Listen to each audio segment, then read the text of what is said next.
Սարերի ու անտառների արանքում կորած քարտեզի վրա գրեթե աննկատ դատարկ փողոցներով, փլված ու լքված տներով լռության հետ արդեն հաշտ գյուղն է Բենդիկը։ Ու այս վախեցնող լռության մեջ շարունակում են ապրել դեռևս հայրենի օջախին ու բնակավայրին հավատարիմ մի քանի ընտանիքներ։ Թախծերին բերի նստի, ասի ես Հունաստան մեռնողը չեմ, ես Հայաստան եմ։ Լեռնային ու անճանապարհ Բենդիկի վերջին բնակիչների ներկայությամբ գյուղը դեռ շնչում է։ Նրանց շնորհիվ Բենդիկը դեռ անուն ունի, հասցե ու հիշողություն։ Այս մարդիկ գյուղի վերջին պահապաններն են, հույսով, որ երբևէ կյանքը կվերադառնա այս սարերում թաքնված անկյուն։ Քարքարոտ, բայց չքնաղ ճանապարհով գյուղն ընդունում է յուրաքանչյուր անցորդի, թե ծանոթ, թե օտար։ Յուրա Յանգաբոզովն այս կողմերի ամենահայտնի վարպետն է։ Երիտասարդ կինը պատմում է, պապն ասեղն առանց ակնոցի է թելում, փայտն էլ ջահելի եռանդով կոտորում։ Իմ ասեղը առանց աչքիների թելում է։ Պահում, բայց եկալիս եմ։ Ինչա։ Լիզում երկար։ Չի լսում ինչ անեմ։ Հա, զոպեն մի հետ դեղերն առնում բերում, ժամանակը գիտի դեղերը բերում սեղանին, դնում արխմի, ջուրը դնում, բայց եթե ինձ մնա ոչ շողություն կա, ոչ էլ դեղ խնդել կա։ Յուրա պապը երկրորդ երիտասարդ կնոջ հետ ապրում է արդեն 22 տարի, երկուսն էլ ամուսնացած երեխաներ ունեն։ Ինքը դեռ կյանքով լի էր, երբ կինը մահացավ, տարին անցավ, ինքն էլ ամուսնացավ։ Դա ինք շամլումն էր, առաջվա կնիկս, որ մահացավ, տարի էլ չմնացավ, թե ինք չգիտեմ։ Պատահ հետ տեղաջանում բանում տեղնա, անտակից բելնեցի բել։ Ինքը Ռուսաստան սեփական 2 հարգի լավ տներ ունի, ինձ ենք եկել։ Նոր ենք եկել ստի, հիվանդացավ վիրահատեցին, գնանք որ գնանք, ես կմեռնեմ, ինձ ստի կթաղեն։ Օտար հողում մահկանացուն կնքելու վախը պապին ստիպել է կիսամեռ վիճակում ինքնաթիռ նստել ու հասնել հայրենի Բենդիկ, իսկ այստեղի սառնորակ աղբյուրների ջրով ու անապական օդով Յուրան ինքն իրեն բուժեց։ Ես իմ գյուղն եմ ուզում, կաստիլներով բարձրացրել են սամալյոտ, որ պետք ինքը գա։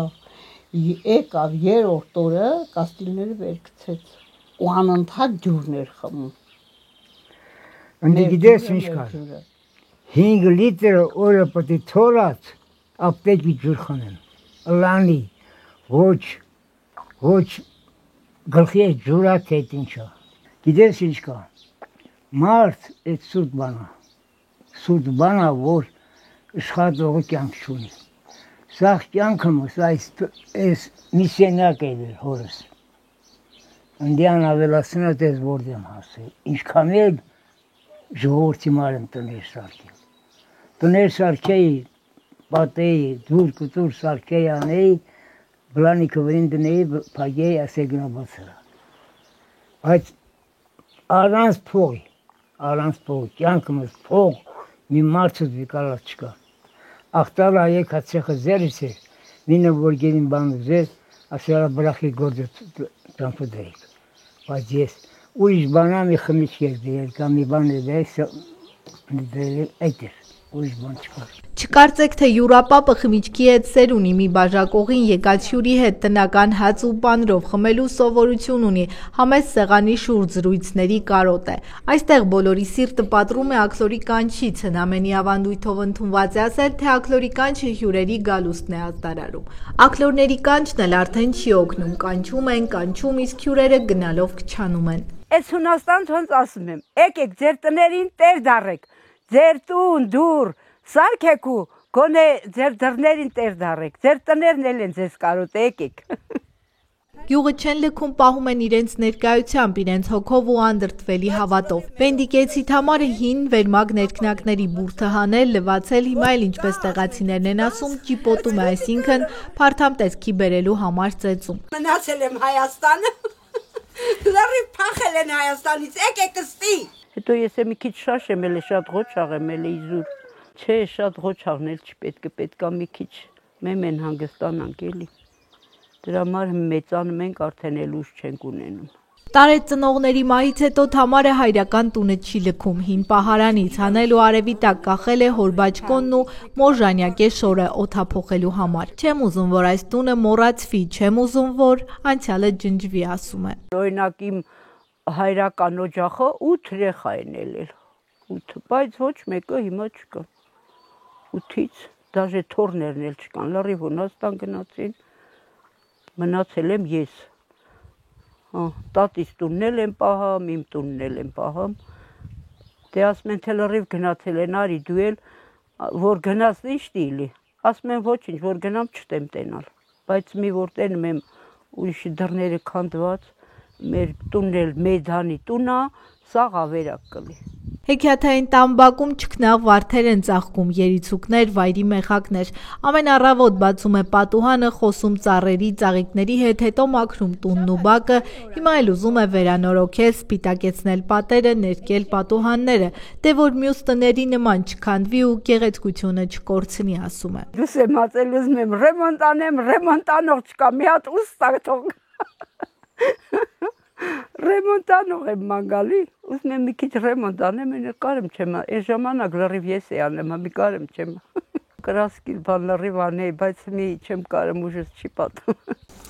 Նորոգող բանվորի կարոտն անշուրջ բոլորն անշնչացած տներ են, շատերի համար հնացած կառույցներ, բայց իր համար տունը կենդանի էակ է, հոգի ունեցող ու նաև խոսող, պատմող։ Հավատում է, եթե տունը չմոռանաս, այն երբեք չի մեռնի ու իր ամեն օրը նվիրում է այդ համոզմունքին։ Այս տունը ոչ թե դատարկ պատերով շենք է, այլ կենդանի հիշողություն, շնչող, լացող, ծիծաղող, եւ նա հավատում է, որ ձայնը դեռ երբեմն գալիս է խոհանոցից, իսկ հոր քայլերը լռության միջով մնում են իր կողքին։ Նրա պատմությունը ոչ միայն մի կնոջ պայքար է մոռացության դեմ, այլ նաև սիրո խնկարկում ուղղված անցյալին, հորը, մորը եւ ընտանիքի քաղցր տանն ապրած հիշողություններին։ Դրա համար էլ ձեռքը չի գնում շատ իրեր, թեկուզ եւ արդեն անպետք դեն նետել։ 15 հատ յորղան դոշակ ունեմ։ Դենացել։ Դժվար բան է մեծ պահիլը։ Ես օրինակ իմ սիրտը չի հանգստանում, չգիտեմ։ Ասում են հա մեծ է կյանքդ է հենց հա, բայց ուզում է մեծը լի, ուզում է ջահելը լի, որ պահողը միշտ անընդհատ իր աչքի առաջ է։ Պենդիկը շրջապատված է անտառներով, կանաչ լեռներով, ամռանը մանուշակագույն դաշտերով, գարնանը կանաչով, աշնանը ոսկեգույնով, իսկ ձմռանը ճերմակ լռությամբ։ Բնությունն այստեղ վայրի է ու գեղեցիկ, մի փոքր հեքիաթի նման։ Գյուղացիները մեծամասամբ տարեցներ ապրում են համեստ կյանքով, բայց սրտաբաց են ու անսահման հյուրընկալ։ Յուրաքանչյուր հյուրի դիմավորում են կարծես հարազատի տնական թարմ հացով ու պանրով, անկեղծ շպիտով։ Լինել Բենդիկում ու տիկին Անահիտի տանը չլինել անհնար է։ Եթե նույնիսկ իմանում է, որ գյուղի մի ծայրում հյուրեր կան, ինքն է ընդառաջ գնում իր տուն տանում, հյուրասիրում, հետո նոր ճանապարհում։ Մի քանի տասնյակ հնդկահավեր հավեր ունի, ուրիշ հյուրասիրելու բան որ չգտնվի էլ տնական թարմ ձվի ձվածեղը միշտ կա։ Քաղաքում տուն ունեն, բայց ոչ ամուսինը, ոչ էլ երեխաները քաղաք չեն ձգտում։ Դե քաղաքում ասենք տուն ունենք, բայց չենք ձգտում, օրինակ մենք քաղաք գնանք, սիրում ենք մեր յուղը։ Լավն է։ Ճիշտ է հարց եմ, բայց ես սիրում եմ ստեղը։ Փառք Աստծո, երեխեքն ասենք աշխատում են, մենք էլ անասնապահությունով ենք, ամուսիններով զբաղվում, որ մեր երեխեքին օգնենք ինչ որ մի հարցով։ Չեք գնաց տեղի։ Չէ։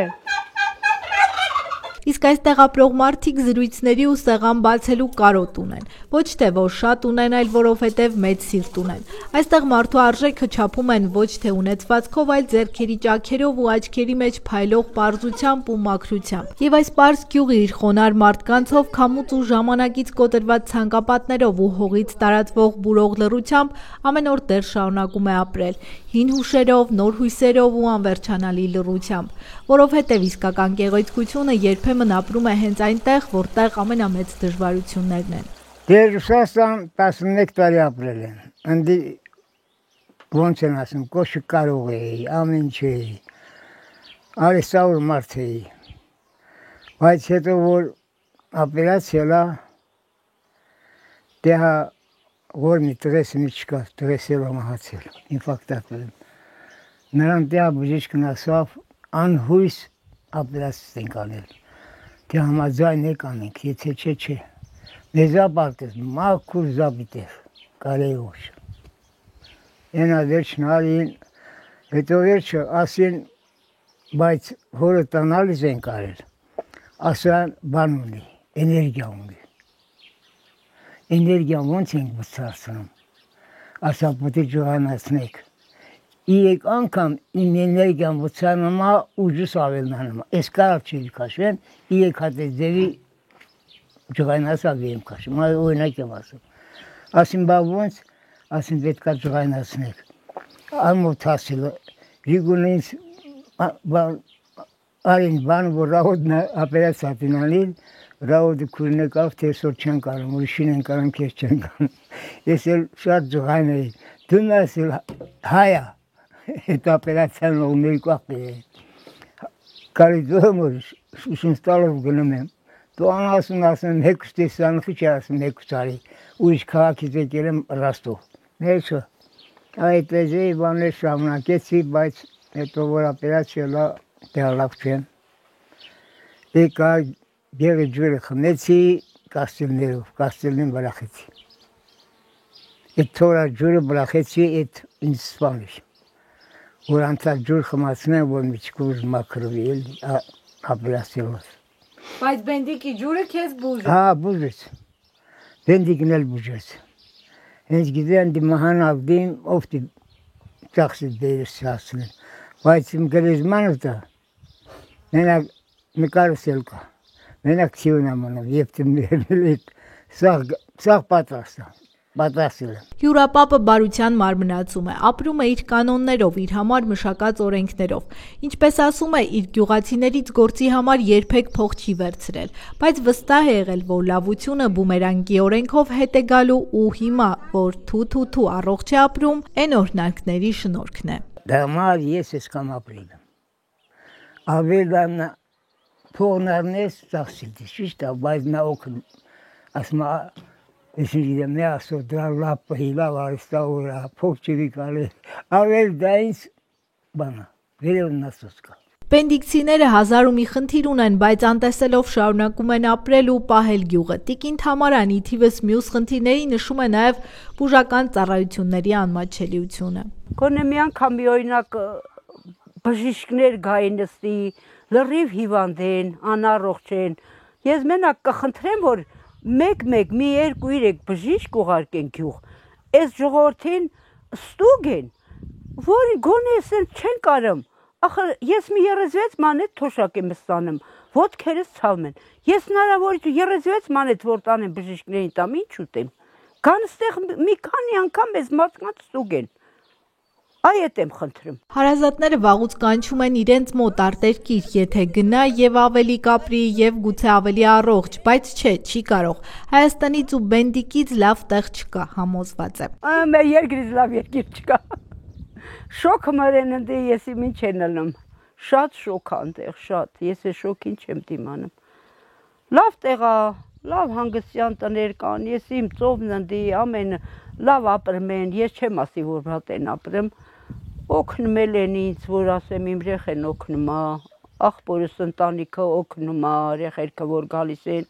հոգոր ջան առես, քեզ մա կծախսես։ Ես նենց որ ասեմ վատ եմ, չէ, իմ լրիվ քույրիկս ասի որ տեղս լեղմա վազելով գալիս է, բողոքմա, գնա տղիդ կուշտը, բայց չեմ գնում, քանի իրանք էլ ստի են, մնում եմ։ Դատարկված բենդիկը լուռ է, շունչը պահած, հինավուրց քարե տների պատերից դեռ հորդում է անցյալի հիշողությունների ցավեցնող ջերմությունը։ Անշարժ կանգնած ու երբեմնի անցուդարձերի ու իրադարձությունների վերադարձին ասես սպասելով։ Ով գիտե գուցե արևադարձի գիշերներին փակ դռներով ու պատոհաններով այս տներում թափանցիկ ու անեական ուրվականի նման կարոտով հայտնվում են հին մարդիկ, հին բենդիկցիներ, նրանք ովքեր այստեղ երբևէ ապրել են ու վաղուց այլևս չկան ու շրջում են իրենց ամայացած սենյակներում, իսկ նրանք ովքեր հեռացել են, տարել են արդյոք իրենց հետ հին պատմություններ, տոհմիկ պատմություններ, իրենց գյուղի պատմությունները։ Գյուղ, որի տարեգրությունը գնում հասնում է միջնադար, հասնում Զաքարյան իշխաններին, որոնց ամառանոցն է եղել բենդիկը։ Կարոտում են արդյոք նրանք իրենց հնամյա ոստանին, որի լքված այգիներում ու բանջարանոցներում, անտառային պուրակներում ու մացառուտներում դժվարանցանելի ճանապարհներին ամենուր ու ամենտեղ սեր ու կարոտ կա։ Մերի Կոլոլյան, Դավիթ Թամազյան, Բենդիկից, անկյուն գումարած 3 հեռուստաընկերության համար։